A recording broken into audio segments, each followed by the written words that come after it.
Court कचेरीच्या issues मध्ये पडलं तर जीवनभर आपण त्याचमध्येच पडून राहणार. परंतु कुठलीही नागरिक असेल त्यांच्याकडे असं वाटत आहे की माझा राईट्सचं उल्लंघन झालेलं आहे, तर ती कुठलीही परिस्थितीत नालसाला आणि DLSA अप्रोच करू शकतात. त्याच ठिकाणी आपला लीगल सेल असतात, त्याच ठिकाणी पण ते कुठल्याही परिस्थितीत legal aid, free legal aid घेऊ शकतात. जेव्हा संविधानचं निर्माण झालं त्यावेळी प्रामुख्याने त्याच्यामध्ये 3 पार्ट केले त्यांनी, फंडामेंटल राईट्स, ड्युटीज आणि डायरेक्टिव्ह प्रिन्सिपल्स. त्याच्यामध्ये आपल्या सर्वांना फंडामेंटल राईट्स म्हणजे जे आपल्याला भौतिक अधिकार आहेत, फंडामेंटल राईट्स त्याच्या बाबतीत आपल्याला माहीत असतो. परंतु फंडामेंटल ड्युटीज तेवढेच जास्त इम्पॉर्टंट आहे. आपल्याला जर सुप्रीम कोर्टनी मान्य सर्वोच्च न्यायालय असं सांगितलं आहे की राईट टू लाईव्हलीहूड आपला जर फंडामेंटल राईट आहे, तर त्याचबरोबर फंडामेंटल ड्युटी आहे की कुठल्याही प्रकारचा लाईव्हलीहूड करताना गैरव्यवहार किंवा कुठल्याही प्रकारचा अनैतिक व्यवहार करायचे नाही. जर आपल्याला right to shelter fundamental right आहे, तर त्याच्यामध्ये फंडामेंटल ड्युटीमध्ये कुठल्याही प्रकारचं एन्क्रोचमेंट, कुठल्याही प्रकारचा अनधिकृत बांधकाम आपल्याला करायचं नाही. तसंच फंडामेंटल ड्युटी आहे.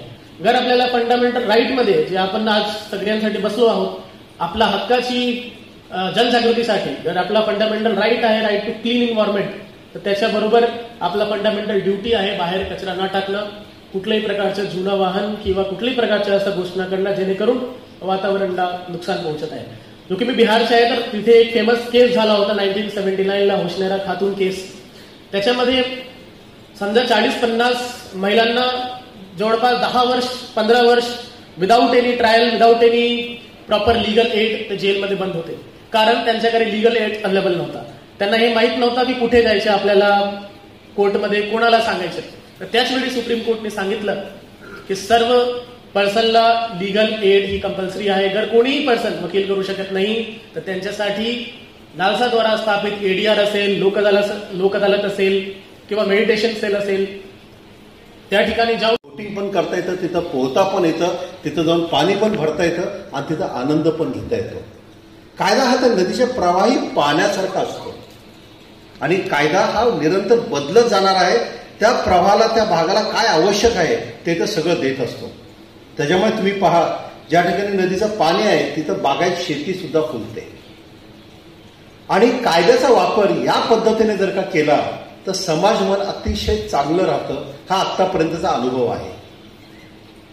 आपल्या जुन्या संतांनी सुद्धा लोकांमध्ये सहकार्य वाढावं यासाठी कन्सेंट कायद्याचा वारंवार उच्चार केलेला आहे. म्हणजे आपण जे म्हणतो की वृक्षवल्ली आम्हा सोयरे वनचरे, आपण सगळेजण एकत्र वाढलेलो आहोत. आपण एकमेकांच्या साह्याने जगलं पाहिजे, हेच त्यांनी सांगितलं. तेच आपण कायद्यात रूपांतरित केलं. प्रत्येक व्यक्तीमध्ये परमेश्वर आहे. त्याच्यावर पुरुष आणि स्त्री हा भेद परमेश्वराजवळ नाही, ही गोष्ट आपल्या संतांनी सांगितली. परंतु आजही दुर्दैवाने समाजामध्ये स्त्री आणि पुरुष हा भेद अनेक ठिकाणी राहिलेला आहे आणि तो नष्ट कायद्याने सुद्धा हेच तत्व स्वीकारलं की स्त्री आणि पुरुष एकच असतात. शासनाच्या, केंद्र शासनाच्या अनेक लोकांसाठी किंवा अनेक गटांसाठी या अनेक योजना सुद्धा आहेत. जसं मॅडम म्हणल्या की ज्यांच्यावर लैंगिक अत्याचार वगैरे झाले आहेत त्यांच्यासाठी काही स्वतंत्र प्रकारच्या योजना आहेत. ऍसिड हल्ला ज्यांच्यावर झाला त्यांच्यासाठी स्वतंत्र योजना आहेत. ज्येष्ठ नागरिकांसाठी आहेत. इतर वंचित घटक जे असतील समाजातले त्यांच्यासाठी योजना आहेत. परंतु या योजना एका बाजूला आणि